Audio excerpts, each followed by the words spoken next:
Assalamualaikum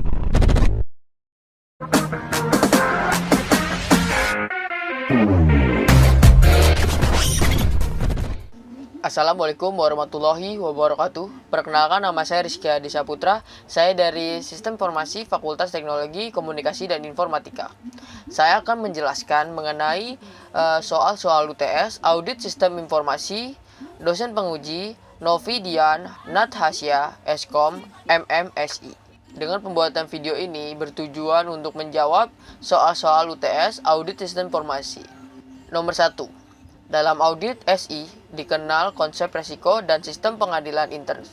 Resiko merupakan kondisi atau kejadian yang dapat berdampak negatif pada hasil suatu kegiatan.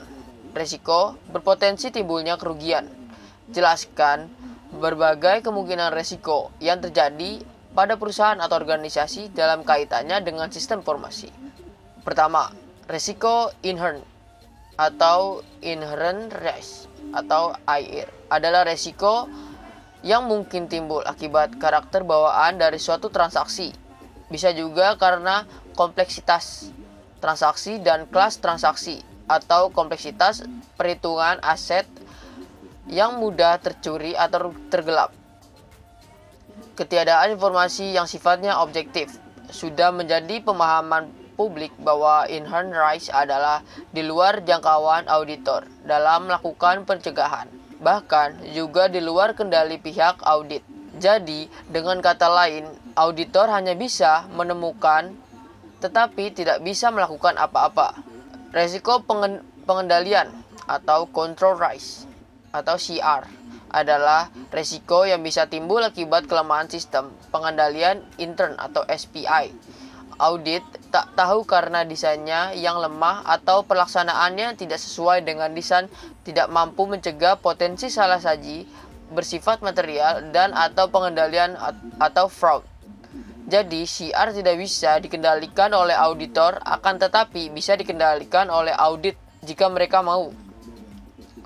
Resiko deteksi atau detection risk atau DR adalah resiko yang bisa timbul akibat kegagalan auditor dalam mendeteksi adanya salah saji bersifat material dan atau penggelapan atau fraud.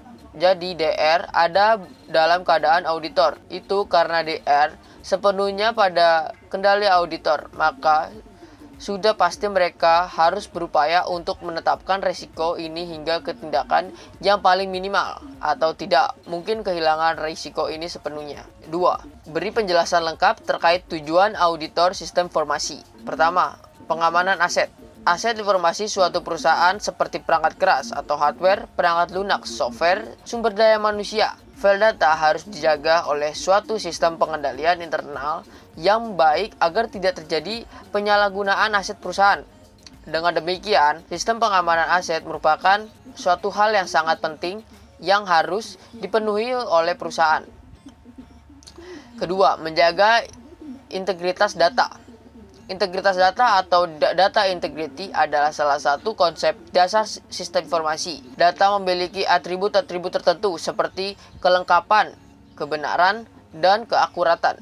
Jika integritas data tidak dipelihara, maka suatu perusahaan tidak akan lagi memiliki hasil atau laporan yang benar, bahkan perusahaan dapat mengalami kerugian.